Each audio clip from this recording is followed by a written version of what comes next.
Hello प्यारे बच्चों, आज हम लोग रिफ्लेक्शन ऑफ लाइट चैप्टर पढ़ रहे हैं और उसका जो पार्ट आज हम लोग कवर करेंगे वो है mirror formula and linear magnification. Okay, आज का जो हमारा टॉपिक होगा वो होगा मिरर फॉर्मूला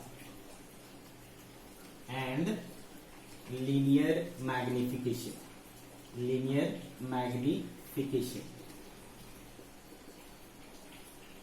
ओके, तो आज के लेक्चर में हम लोग इन दो टॉपिक्स को कवर करेंगे। जैसा कि पता है बच्चों, हम लोगों ने अपने लास्ट लेक्चर में क्या सीखा था, रिलेशन सीखा था between focal length and radius of curvature. ठीक है, तो पहले हम लोग थोड़ा उसके बारे में डिस्कस कर लेते हैं। ठीक है, तो क्या सीखा था हमने बच्चों कि रेडियस ऑफ कर्वेचर और फोकल लेंथ में क्या रिलेशन होता है। तो हमें समझ आया था कि रेडियस ऑफ कर्वेचर जो है वो ट्वाइस ऑफ फोकल लेंथ होता है।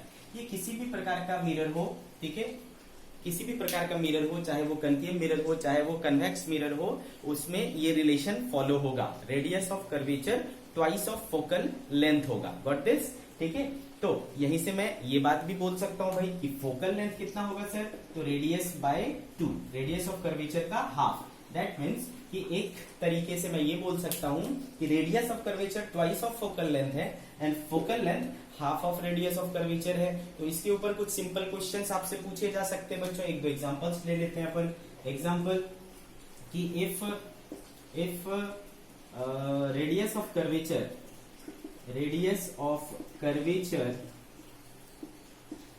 ऑफ अ spherical mirror,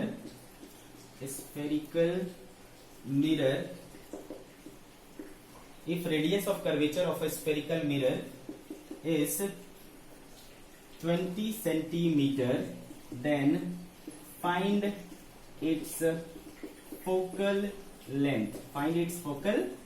अगर इसका फोकल लेंथ हमें निकालने बोला जाए तो बेटा इसका सॉल्यूशन आप कैसे करोगे, तो बहुत ही आसान है ना। रेडियस ऑफ कर्वेचर गिवन है तो r इक्वल्स टू क्या हो गया बेटा 20 सेंटीमीटर और f कितना होता है r/2 होता है। Therefore focal length equals to क्या हो जाएगा 20/2 that is 10 centimetre. So focal length of this spherical mirror will be 10 centimetre. Got this बच्चों? ठीक है, तो आप इसको आसानी से कर सकते हो। ठीक है, तो एक ये तरीका हुआ जिसमें रेडियस ऑफ कर्वेचर गिवन होगा और आपको फोकल लेंथ पूछा जाएगा।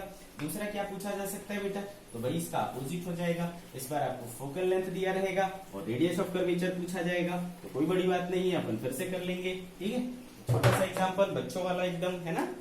Example, if focal length of if focal length of a spherical mirror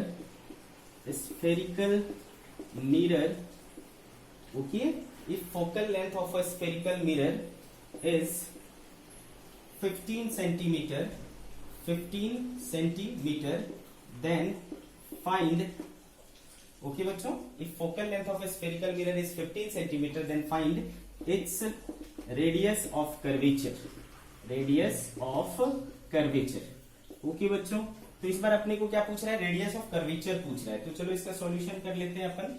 ठीक है, तो क्या हो जाएगा बेटा, तो इस बार आपको f गिवन है 15 सेंटीमीटर, क्या पूछा गया है रेडियस ऑफ कर्वेचर क्या होगा, तो since radius of curvature is twice of focal length therefore 2 times 15 that is 30 centimeter, therefore r equals to 30 centimeter। ये हो गया हमारा आंसर। ठीक है बच्चों, तो ये इसके ऊपर इस तरीके के प्रॉब्लम्स छोटे छोटे एकदम छोटे सिंपल क्वेश्चंस आ सकते हैं जिसको अपने को इस वे में सॉल्व करना है। Got this? नाउ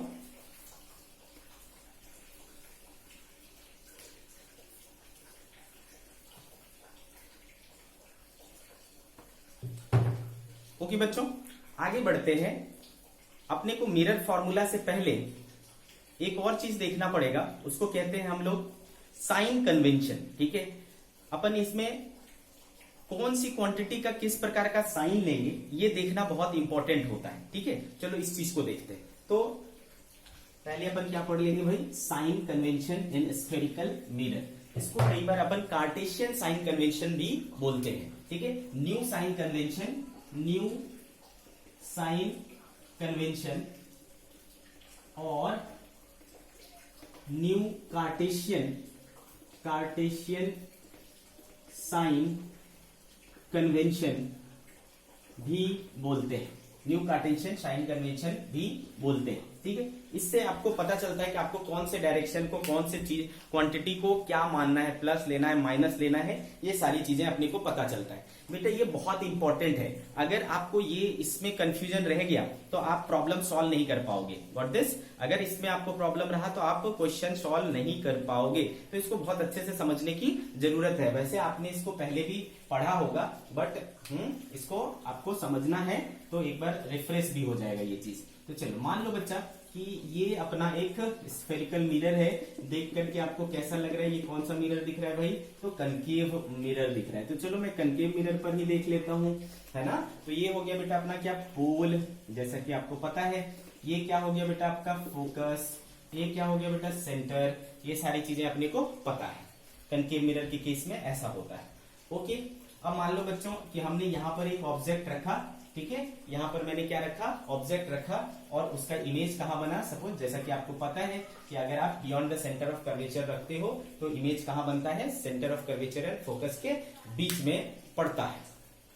ओके, अब देखो बच्चों यहाँ पर कई सारी डिस्टेंसेस अपने को कंसीडर करने पड़ते हैं। जैसे कि यहाँ क्या है, ऑब्जेक्ट है, तो ऑब्जेक्ट का डिस्टेंस फ्रॉम द मिरर, तो ऑब्जेक्ट का डिस्टेंस फ्रॉम द मिरर लेना होगा। तो ऑब्जेक्ट डिस्टेंस को अपन क्या से शो करते हैं बेटा, स्मॉल यू से शो करते हैं, ठीक है। तो इसका जो पहला इंपॉर्टेंट रूल है, फर्स्ट इंपॉर्टेंट रूल है, वो ये कि आपको जो भी डिस्टेंसेस मेजर करने हैं, जिस चीज का भी डिस्टेंस मेजर करना है, चाहे वो आपको ऑब्जेक्ट का डिस्टेंस मेजर करना है, चाहे वो आपको इमेज का डिस्टेंस मेजर करना है, सेंटर ऑफ कर्वेचर का डिस्टेंस मेजर करना है, that is radius of curvature measure करना है, या फिर फोकल लेंथ का डिस्टेंस मेजर करना है, हर एक डिस्टेंस के लिए आपका जो स्टार्टिंग पॉइंट होगा, यानी इनिशियल पॉइंट होगा, यानी कि ओरिजिन होगा, वो ओरिजिन का काम आपका कौन करेगा, पोल करेगा। मतलब all the distances will be measured from pole, है ना। हमारा जो, अगर मान लो मेरे पास एक मीटर स्केल है तो उसका जीरो हमेशा कहां होना चाहिए, पोल पर होना चाहिए। ये सबसे इंपॉर्टेंट रूल है। अच्छे से समझा बच्चों, सबसे इंपॉर्टेंट रूल क्या है कि उसका जो जीरो है वो पोल के ऊपर होना चाहिए। समझ गए बात को? तो चलो देखते हैं पहला। ओके, फर्स्ट क्या करेंगे बच्चों,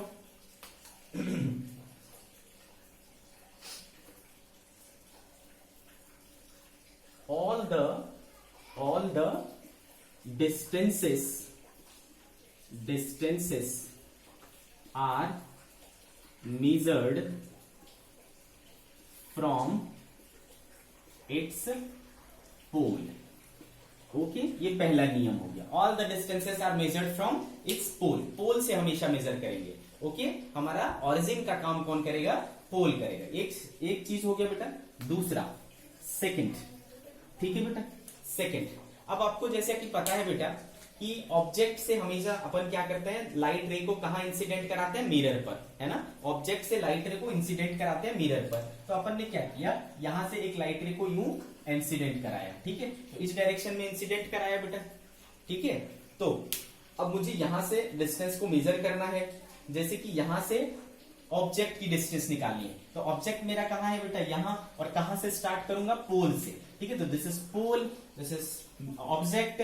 तो इनका जो डिस्टेंस होगा अपने को उसको किससे शो करना है, यू से। Object distance is always measured shown as small u, इसको हमने बोल दिया ऑब्जेक्ट डिस्टेंस, ठीक है बेटा, ऑब्जेक्ट डिस्टेंस। अब आप खुद सोचो कि अगर मुझे ऑब्जेक्ट तक का डिस्टेंस मेजर करना है तो ये तो हमें पहले ही पता चल गया कि अपने को वो डिस्टेंस कहां से लेना है, पोल से लेना है। तो चलो भाई, पोल से ऑब्जेक्ट तक का मेजर डिस्टेंस मेजर करने के लिए यहां से अपन क्या करेंगे, इधर को जाएंगे, ठीक है। जब अपन यहां से इधर को जाएंगे तो बताओ, इंसिडेंट रे इधर है और मुझे किधर जाना पड़ रहा है, इसके अपोजिट में। इंसिडेंट रे इस डायरेक्शन में है और मुझे ऑब्जेक्ट डिस्टेंस मेजर करने के लिए इस तरफ जाना पड़ रहा है। क्लियर है? तो इंसिडेंट रे के अपोजिट में जाना है।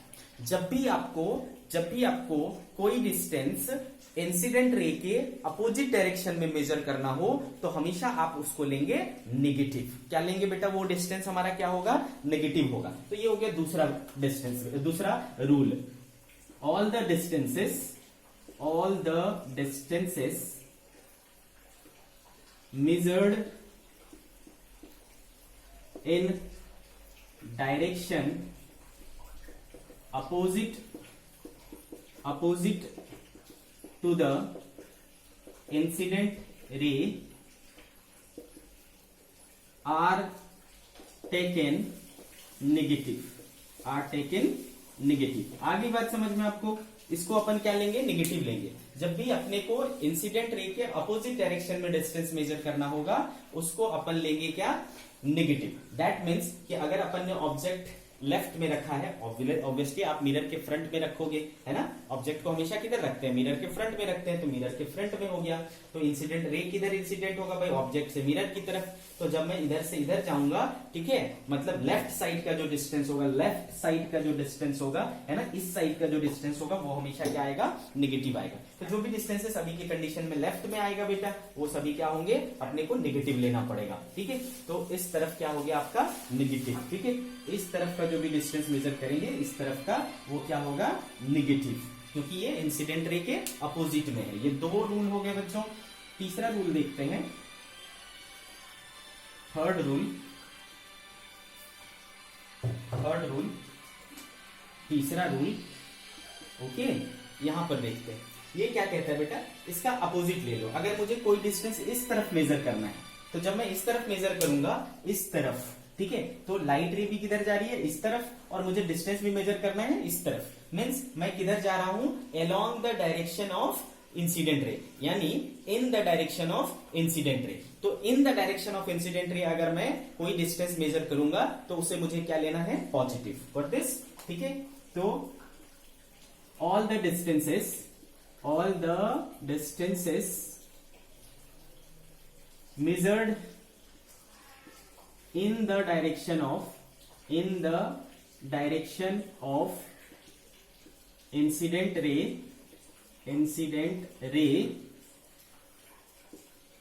are taken positive। इसको क्या लेना है अपने को? पॉजिटिव लेना है। तो इस तरफ का डिस्टेंस जो हो जाएगा बेटा वो क्या हो जाएगा? पॉजिटिव, ठीक है। दैट मीन्स कि मिरर के फ्रंट में क्या हो जाएगा बेटा? मिरर के फ्रंट में कोई डिस्टेंस मेजर करेंगे तो वो हो जाएगा नेगेटिव, और मिरर के बैक में, बैकवर्ड, है ना, अगर अपने को कोई डिस्टेंस लेना है तो वो क्या हो जाएगा? पॉजिटिव। तो ये हो गया बेटा तीसरा rule. Okay, now fourth rule. अगर जैसे कि ये वाली इसकी हाइट मेजर करनी है, इस ऑब्जेक्ट की मान लो हाइट मेजर करनी है, ठीक है बेटा, तो ये ऊपर जाना पड़ेगा। इस प्रिंसिपल एक्सिस ये है, what is this? Principal axis से ऊपर जाना पड़ेगा, है ना, प्रिंसिपल एक्सिस से ऊपर। तो अगर आप कोई डिस्टेंस प्रिंसिपल एक्सिस के अबव, है ना, प्रिंसिपल एक्सिस के अबव कोई डिस्टेंस मेजर करते हो, परपेंडिकुलरली अबव, ठीक है, तो वो डिस्टेंस आपको क्या लेना है? पॉजिटिव, ठीक है बच्चा। इधर का जो डिस्टेंस होगा वो होगा पॉजिटिव, ठीक है। तो चौथा रूल हो गया, all the distances measured above principal axis is taken positive, ठीक है। तो ऊपर का जो भी डिस्टेंस होगा वो अपन क्या लेंगे? पॉजिटिव लेंगे। यानी हाइट ऑफ ऑब्जेक्ट जो है वो हमेशा क्या रहेगा? पॉजिटिव रहेगा, है ना। हाइट ऑफ ऑब्जेक्ट क्या रहेगा? हमेशा पॉजिटिव रहेगा। तो ये 4 रूल हो गए बच्चे। अभी तक के चारों रूल आपको समझ में आए, ठीक है। चलो 5वां रूल देख लेते हैं। Fifth and last. ये 5वां जो रूल है वो लास्ट रूल है। समझते हैं 5वें रूल को, है ना। तो बेटा ऊपर के डिस्टेंस को हमने प्लस लिया, तो नीचे के डिस्टेंस को क्या लेना पड़ेगा? माइनस लेना पड़ेगा, ठीक है। तो अगर हम प्रिंसिपल एक्सिस के बिलो कोई डिस्टेंस लेते हैं तो वो अपने को क्या लेना पड़ेगा बेटा? नेगेटिव लेना पड़ेगा, ठीक है। तो all the distances taken, all the distances measured below the principal axis is known as, is taken as taken as negative, ठीक है, उसको अपने को क्या लेना है, नेगेटिव लेना है। तो भाई अभी तक की जो डिस्कशन है, ये पांचों की जो रूल है, उससे हमें क्या समझ आया, उससे हमें ये समझ में आया कि अगर ये मिरर है, अगर ये मिरर है, ठीक है बच्चा, तो इधर का पूरा क्या हो जाएगा, पॉजिटिव, इधर का क्या हो जाएगा, नेगेटिव, इधर का क्या हो जाएगा, पॉजिटिव, एंड इधर का क्या हो जाएगा, नेगेटिव। तो अगर आप इस चीज को कंपेयर करो, और ये पोल को क्या लेना है, ओरिजिन, तो इस चीज को अगर कंपेयर करो बेटा, तो ये बेसिकली क्या है, क्या है, ये कोऑर्डिनेट सिस्टम है भाई, है ना, कोऑर्डिनेट सिस्टम जैसा हुआ करता था, एक्स एक्सिस वाई एक्सिस, है ना, तो इधर का एक्स क्या होता था बेटा, पॉजिटिव, इधर का एक्स क्या होता था, नेगेटिव, है ना, इधर का वाई क्या होता था, पॉजिटिव, और इधर का y क्या होता था, नेगेटिव। तो it is not something different, है ना, ये कोई भी डिफरेंट चीज नहीं है, बल्कि वही है, ठीक है, बस इसको अपन क्या कर रहे हैं, इसके ऊपर इसको लागू कर रहे हैं, यानी अप्लाई कर रहे हैं, गॉट दिस, ठीक है। तो कुछ भी ज्यादा सोचने की जरूरत नहीं है। तो यहां से हमें समझ में आया कि बेटा वो अबव डिस्टेंसेस क्या लेना है, प्रिंसिपल एक्सिस के ऊपर के जो डिस्टेंसेस है वो पॉजिटिव लेना है, नीचे के जो डिस्टेंसेस है वो नेगेटिव लेना है, opposite to the incident ray क्या लेना है, नेगेटिव, और along the direction of incident रे क्या लेना है, पॉजिटिव लेना है। बस इतनी सारी चीजों को अपने को माइंड में रखना है जब भी अपन इसके प्रॉब्लम्स को सॉल्व करेंगे, किसके, स्फेरिकल मिरर के। ओके, चलो देखते हैं आगे बढ़ करके।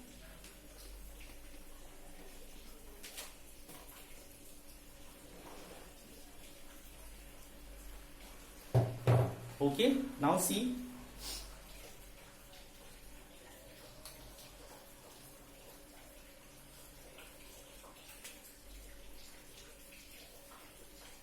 अब देखो ये जो हमने चीजें देखी है ना, साइन कन्वेंशन देखा, इससे हम कुछ कंक्लूजन निकाल सकते हैं। Conclusion from sign convention, sign convention, conclusion from sign convention. Okay, let's see क्या होता है ये। तो बच्चों एक चीज तो आप देख, जितने भी हमने कनकेव मिरर में इमेज फॉर्म किया, इसके पहले हम लोगों ने टॉपिक कवर किया बेटा, इमेज फॉर्मेशन इन कनकेव मिरर, इमेज फॉर्मेशन इन कन्वेक्स मिरर। सभी केसेस में आपने क्या देखा कि अगर कनकेव मिरर है तो मैं ऑब्जेक्ट किधर रखता था, इस तरफ रखा, इंफिनिटी पे, बियॉन्ड सी पर, एफ और सी के बीच में, एफ पर और एफ और पी के बीच में, है ना, ऐसा रखा, तो हमेशा फ्रंट में ही रखा। सिमिलरली अगर कन्वेक्स मिरर था तब भी हमेशा ऑब्जेक्ट क्या रहता था, फ्रंट में ही रहता। तो ऑब्जेक्ट हमेशा क्या होता है बेटा, मिरर के उस साइड होता है जो रिफ्लेक्टिंग होता है। नॉन रिफ्लेक्टिंग साइड में रख के क्या करोगे, कुछ भी नहीं कर सकते, तो हमेशा वो रिफ्लेक्टिंग साइड में ही होता है। इतनी बात समझ गए।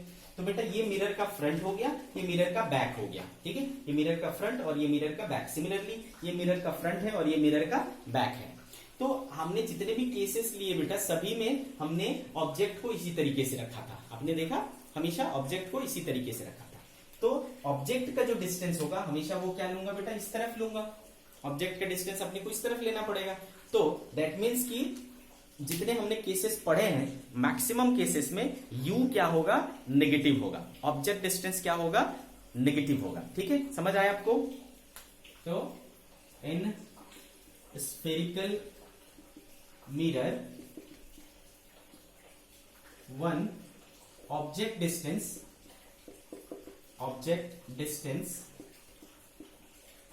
is object distance in spherical mirror, object distance is always negative। ठीक है बेटा, if कंडीशन लगा देता हूं मैं, object is kept in front, ठीक है, is kept in front। Okay, या फिर ऑब्जेक्ट, जब अपन ऑब्जेक्ट को सामने में रखते हैं बच्चा, तो उसको बोलते हैं अपन रियल ऑब्जेक्ट। ये हमारा क्या है, रियल ऑब्जेक्ट है। तो रियल ऑब्जेक्ट रहेगा तो हमेशा आपको ऑब्जेक्ट डिस्टेंस क्या लेना है, नेगेटिव लेना है, यानी u क्या लेना है, नेगेटिव लेना है। दूसरी बात आपने क्या देखा बेटा, कनकेव मिरर के केस में जब अपन इंफिनिटी पर रखते थे ऑब्जेक्ट को, तो कहां इमेज बनता था, फोकस पर बनता था, सामने में बनता था इमेज। जब मैं बियॉन्ड सी रखता था तो क्या होता था, सी और एफ के बीच में बनता था तो भी इमेज कहाँ बनता था, सामने बनता था। जब मैं सी पर रखता था तो सी पर बनता था तो भी इमेज सामने ही फॉर्म होता था। जब मैं सी और एफ के बीच में रखता था तो बियॉन्ड सी बनता था तो भी मिरर के फ्रंट में बना, एफ पे रखा तो इन्फिनिटी पर बना, ठीक है। और जब मैं एफ और पी के बीच में रखता था यानी पोल और फोकस के बीच में रखता था तब इधर बनता था। तो इससे हम क्या कंक्लूड कर सकते हैं कि जो बाकी केसेस थे उसमें सारे इमेजेस जो फॉर्म हुए थे वे क्या बने थे बेटा, रियल इमेज बना था। और जैसा कि मैंने आपको बोला है कि रियल इमेज हमेशा मिरर के फ्रंट में बनता है ना, रियल इमेज हमेशा कहां बनता है, मिरर के फ्रंट में। और मिरर के पीछे जो इमेज बनता है वो हमेशा क्या होता है, वर्चुअल होता है। व्हाट दिस, तो दैट मीन्स कि मिरर इमेज रियल इमेज जो है फ्रंट में बनेगा और उस इमेज का अगर मुझे इमेज डिस्टेंस लेना है यानी रियल इमेज का जो डिस्टेंस लेना है तो वो क्या होगा बेटा, निगेटिव होगा क्योंकि फ्रंट में है, लेफ्ट में है, ठीक है। तो इस चीज को भी ध्यान में रख सकते हैं बेटा। तो इमेज डिस्टेंस को हमेशा किससे लेंगे बेटा, v से। ऑब्जेक्ट डिस्टेंस को हमेशा क्या लेंगे, u से, ठीक है। तो image distance v is always negative for real image, ठीक है बेटा। रियल इमेज के लिए आपको जो इमेज डिस्टेंस लेना है वो नेगेटिव लेना है, negative for real image. What this, image distance is always negative for real image, okay, got this, ठीक है। तो ये हो गया सेकेंड कंक्लूजन। उसी तरीके से याद करो आपको, जब पोल और फोकस के बीच में ऑब्जेक्ट था तो इमेज इस तरफ बनता था और अपन उसको क्या बोलते थे बेटा, वर्चुअल इमेज बोलते थे, है ना। तो वर्चुअल इमेज कहां बना, पीछे मिला। और इसमें क्या होता था, हमेशा ही इमेज कहां बनता था, पीछे बनता था। इसमें हमेशा आपको वर्चुअल इमेज ही मिलता था। अच्छे से समझ में आ रहा है, आपको क्या मिलता था, हमेशा वर्चुअल इमेज मिलता था। तो हमेशा वर्चुअल इमेज मिरर के पीछे बनता है और मिरर के पीछे का डिस्टेंस अगर मेजर करोगे तो वो क्या आएगा, पॉजिटिव। दैट मीन्स कि इमेज डिस्टेंस क्या लेना पड़ेगा, पॉजिटिव लेना पड़ेगा फॉर इमेजिनरी इमेज यानी वर्चुअल इमेज। वर्चुअल इमेज के लिए अपने को नेगेटिव लेना पड़ेगा। तो तीसरा जो कंक्लूजन हम लोग यहां ड्रॉ कर सकते हैं वो ये है।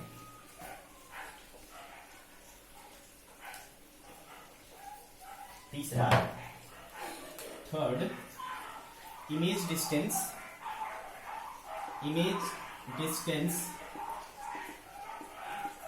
Is always positive for virtual image, ठीक है, वर्चुअल इमेज के लिए। ओके बेटा, ये समझ में आ गया आपको। अच्छा, अब बात करते हैं फोकल लेंथ की, ठीक है। फोकल लेंथ के बारे में अपन क्या कह सकते हैं,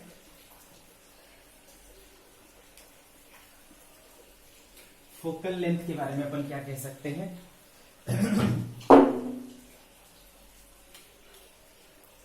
देखो, कनकेव मिरर के केस में याद करो, कनकेव मिरर के केस में अगर अपन ने पैरेलल लाइट रे ऐसा डाला तो वो क्या होता था बेटा, इस तरीके से फोकस पे चला जाता था। ये आपका क्या हो गया बेटा, पोल, और पोल से फोकस तक की दूरी ही क्या कहलाती है बेटा, फोकल लेंथ कहलाती। तो देखो कंकेव मिरर में जो आपका फोकल लेंथ आया वो किधर आया, लेफ्ट में आया। मतलब ये क्या लेना पड़ेगा आपको, नेगेटिव लेना पड़ेगा, है ना। लेफ्ट में इस तरफ का डिस्टेंस आप क्या लेते हो, नेगेटिव लेते हो, तो ये इसका जो फोकल लेंथ है वो नेगेटिव आएगा। सिमिलरली कन्वेक्स मिरर के केस में याद करो, कन्वेक्स मिरर के केस में ऐसा लाइट रे जाता था तो वो कहां से जाता था बेटा, इस तरीके से इधर आता था इसका फोकस, यानी राइट साइड में आता था। और इसका पोल ये है बेटा, तो पोल से फोकस की दूरी, फोकल लेंथ किधर आई, पीछे आई, मिरर के पीछे। तो इसका क्या लेना पड़ेगा अपने को, पॉजिटिव। तो ध्यान रहे बच्चा कि कनकेव मिरर में फोकल लेंथ आपको हमेशा क्या लेना है, नेगेटिव लेना है, और कन्वेक्स मिरर में फोकल लेंथ हमेशा क्या लेना है, पॉजिटिव लेना है। इसमें कोई सोचने वाली बात ही नहीं, ठीक है। तो फोर्थ हो गया बेटा, फोर्थ हो गया फोकल लेंथ ऑफ, ये बहुत इंपॉर्टेंट बात है बेटा, बहुत ही ज्यादा important. Focal length of concave mirror is always negative. Focal length of concave mirror is always negative. Okay, focal length of concave mirror is always negative. और पांचवी बात हो गई, फोकल लेंथ, इसमें कोई इफ एंड बट है ही नहीं, हमेशा आपको लेना है। Focal length of convex mirror ठीक है, उसको क्या लेना है, always positive, is always positive. Okay, तो इन बातों को आपको क्या करना है, ध्यान रखना है। ठीक है, और क्या कर सकते हैं बच्चों, और क्या कर सकते हैं, कितने हो गए भाई, 5 हो गए क्या, ठीक। छठा देख लेते हैं। अभी तक हमने जितने भी एग्जांपल्स लिए बेटा, हमने ऑब्जेक्ट को हमेशा कैसा रखता था, इस तरीके से, है ना, इस तरीके से ऑब्जेक्ट रखता था, याद है आपको। तो बेटा इस तरीके से ऑब्जेक्ट रखना मतलब क्या, इसके हाइट को अगर मेजर करना होगा तो इसके लिए मुझे अबव द प्रिंसिपल एक्सिस जाना पड़ेगा, और अबव द प्रिंसिपल एक्सिस जाऊंगा तो मुझे क्या लेना पड़ेगा, पॉजिटिव लेना पड़ेगा। ठीक है, तो आपका 6th हो गया कि if object is placed above principal axis जो कि जनरली ऐसा ही होता है ना, प्रिंसिपल एक्सिस के ऊपर रखते हैं। If object is placed above principal axis then height of object, HEIGST, height of object. ठीक है, हाइट ऑफ ऑब्जेक्ट को अपन HO से शो किया करेंगे, है ना, H सबस्क्रिप्ट O, HO से शो किया करेंगे। तो if object is placed above principal axis then height of object is taken positive. तो ऊपर अपन क्या लिया करते थे बेटा, पॉजिटिव लिया करते थे, तो इसको भी क्या लेना पड़ेगा, पॉजिटिव लेना पड़ेगा। अच्छे से समझा। 7th, अच्छा अब इमेज की बात है, तो इमेज क्या होता था बेटा, जो वर्चुअल इमेज होता था वो सीधी बनती थी, और जो रियल इमेज होता था वो इन्वर्टेड बनता था। तो जो रियल इमेज होगा वो इस तरीके से बनेगा, और जो वर्चुअल इमेज होगा वो इस तरीके से बनेगा। तो रियल इमेज चूंकि हमेशा इन्वर्टेड होता है, तो उसके लिए आपको प्रिंसिपल एक्सिस के नीचे जाना पड़ेगा, तो उसको क्या लेना पड़ेगा, नेगेटिव लेना पड़ेगा। तो height of image for real image क्या लेना पड़ेगा, नेगेटिव। वहीं वर्चुअल इमेज के लिए हाइट ऑफ इमेज क्या लेना पड़ेगा, पॉजिटिव लेना पड़ेगा। ठीक है, तो चलो 7th हो गया, for real image, real and inverted, है ना, रियल हमेशा क्या होता है बेटा, inverted. Real and inverted image, height of image, height of image, इसको अपन क्या लेंगे बेटा, HI। ठीक है, height of image for real and inverted image, height of image HI is always taken negative. फिर अपन क्या लेंगे बेटा, नेगेटिव लेंगे। ओके, ठीक है। और 8th है ना, फॉर वर्चुअल, और वर्चुअल हमेशा क्या होता है बेटा, इरेक्ट। तो for virtual and erect image, virtual and erect image, height of image यानी HI, हाइट ऑफ इमेज यानी HI इज ऑलवेज पॉजिटिव। फिर अपने को क्या लेना पड़ेगा, पॉजिटिव लेना पड़ेगा, क्योंकि इसका इमेज कहां बनता है, ऊपर बनता है, प्रिंसिपल एक्सिस के सीधी बनती है, तो उसको अपने को क्या लेना पड़ेगा, पॉजिटिव लेना पड़ेगा। तो इतनी सारी बातें बेटा, इसमें सबसे इंपॉर्टेंट बात है कि कनकेव मिरर का फोकल लेंथ हमेशा क्या लेना है, क्या लेना है, नेगेटिव लेना है, और कन्वेक्स के लिए हमेशा पॉजिटिव लेना है, क्योंकि वो आपको दिखेगा नहीं, है ना, बाकी चीजें आपको क्या होता है, दिखता है। ठीक है, ऑटोमेटिक दिख जाएगा भाई, लेफ्ट में आ रहा है तो नेगेटिव ले लेना है, राइट में आ रहा है तो पॉजिटिव ले लेना है, ऊपर आ रहा है तो पॉजिटिव ले लेना है, नीचे आ रहा है तो नेगेटिव ले लेना है, बट फोकल लेंथ आपको दिखेगा नहीं, है ना।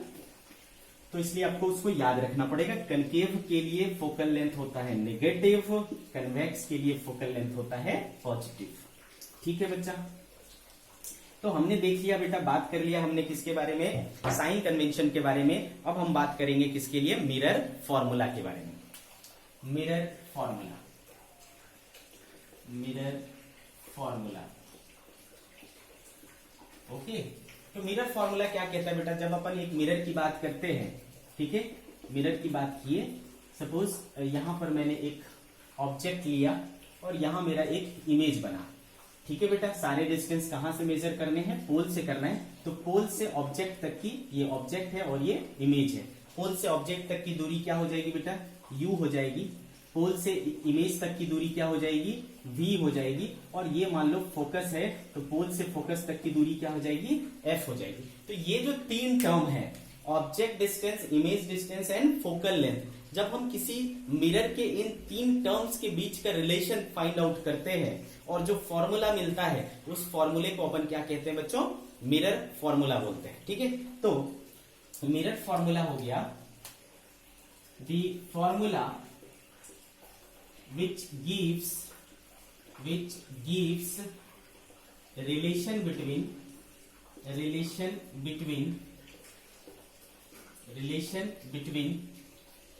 object distance u, image distance v and focal length f of a spherical mirror is known as mirror formula। Okay बच्चा, और ये फॉर्मूला होता है, ये रिलेशन होता है, स्टैंडर्ड रिलेशन है बेटा, 1/v plus 1/u is equals to 1/f। क्या रिलेशन है बेटा ये, 1/f। This is the mirror formula. ठीक है, हर एक मिरर में आप इस फॉर्मूले को यूज कर सकते हो, मिरर फॉर्मूला।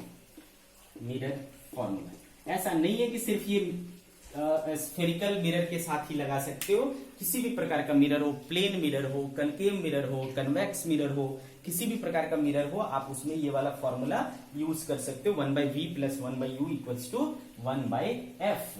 ठीक है, तो इसको अगर गौर से देखो तो बेटा 1/v क्या है, रेसिप्रोकल ऑफ v, 1/u क्या है, रेसिप्रोकल ऑफ 1/u, और ये 1/f क्या है, reciprocal of f। That means कि sum of reciprocal of image distance and object distance is equal to reciprocal of focal length. इस तरीके से भी अपन इस मिरर फॉर्मूला को कह सकते हैं, समझा कि नहीं, है ना। Sum of reciprocal of image distance and object distance is equal to क्या, रेसिप्रोकल ऑफ फोकल लेंथ। अब भाई आपके मन में सवाल आएगा कि ये आया कैसे सर, ठीक है, ये भी बता दो आया कैसे। ठीक है, तो चलो इसको देख लेते हैं कि ये आया कहां से, मीन्स देखेंगे अपन proof.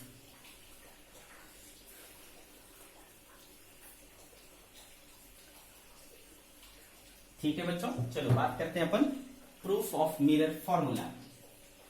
Proof of mirror formula. चलिए, मुझे कनकेव मिरर अच्छा लगता है, मैं अक्सर उसी में प्रूफ करता हूं, तो चलो मैं उसी में प्रूफ करता हूं। तो मैंने बना लिया बच्चा एक कनकेव मिरर, ये रहा आपका पोल, ये रहा आपका फोकस, ये रहा आपका सेंटर ऑफ कर्वेचर। ठीक है, आगे बात समझ में। अगर मैं एक ऑब्जेक्ट ले लेता हूं लाइक दिस, ठीक है, तो बेटा एक लाइट रे मैं ले गया पैरेलल, तो ये क्या हो जाएगा, ये क्या होगा बेटा, पैरेलल लाइट रे कहां से जाती है, आफ्टर रिफ्लेक्शन फोकस से जाती है ना, आफ्टर रिफ्लेक्शन ये चली जाएगी फोकस से। ओके, और एक लाइट रे मैंने क्या किया, सेंटर ऑफ कर्वेचर से लाया, तो जैसा कि पता है बेटा ये क्या हो जाता है, रिफ्लेक्ट बैक हो जाता है, यानी रिट्रेस कर लेता है ना, रिट्रेस बैक हो जाता है, तो वैसे ही वो वापस चली जाएगी जैसी ही वो आई थी। ठीक है बेटा, तो दो जो रिफ्लेक्टेड रे है वो कहां मिल रहे हैं, यहां पर मिल रहे हैं, तो यहां पर आपका क्या बन जाएगा, इमेज फॉर्म हो जाएगा। ठीक है, यहां पर बन जाएगा आपका इमेज। तो देखो ये ए, ये बी, तो ये क्या हो गया बेटा, ए डैश और बी डैश। तो where is your object, here is your object, here is your image, here is your focus. ठीक है, तो अपन क्या कर सकते हैं बेटा, सारी चीजों को दिखा सकते हैं। पोल से ऑब्जेक्ट तक की दूरी, ऑब्जेक्ट डिस्टेंस, पोल से इमेज तक की दूरी, इमेज डिस्टेंस, और पोल से फोकस तक की दूरी, फोकल लेंथ, है ना। इतनी सारी चीजें अपने को मिल गई। ओके बच्चा, अब अपन क्या करेंगे, अपन करेंगे एक काम कि यहां पर एक डाल लेंगे एक परपेंडिकुलर। ठीक है, ऐसा एक अपन ने परपेंडिकुलर डाल लिया, ये पॉइंट नाम दिया M, ये पॉइंट नाम दिया एंड। ठीक है, तो यहां पर आपको कुछ ट्रायंगल्स दिख रहे हैं बेटा। ठीक है, यहां पर कुछ ट्रायंगल्स दिख रहे हैं, एक ट्रायंगल दिख रहा है ABC, दिख रहा है क्या बेटा, ABC, है ना, इस ट्रायंगल को देखो, और एक ट्रायंगल दिख रहा है A', B', C, है ना, A', B', C, this triangle and this triangle. तो इन दोनों ट्रायंगल की बात करते हैं अपन। इन triangle A B C and triangle A dash B dash C. अब अगर आप इस दोनों ट्रायंगल को गौर से देखो बेटा, तो ये एंगल कितना है 90 डिग्री और ये एंगल भी क्या है 90 डिग्री, और ये एंगल एक दूसरे के अपोजिट एंगल है तो वो भी बराबर होंगे। तो दो एंगल अगर किसी ट्रायंगल के बराबर हो जाए बेटा तो वो क्या हो जाते हैं, सिमिलर ट्रायंगल हो जाते हैं। इसको एंगल सिमिलरिटी बोलते हैं। ठीक है, तो यूज करेंगे हम यहां पर एंगल सिमिलरिटी। ठीक है, तो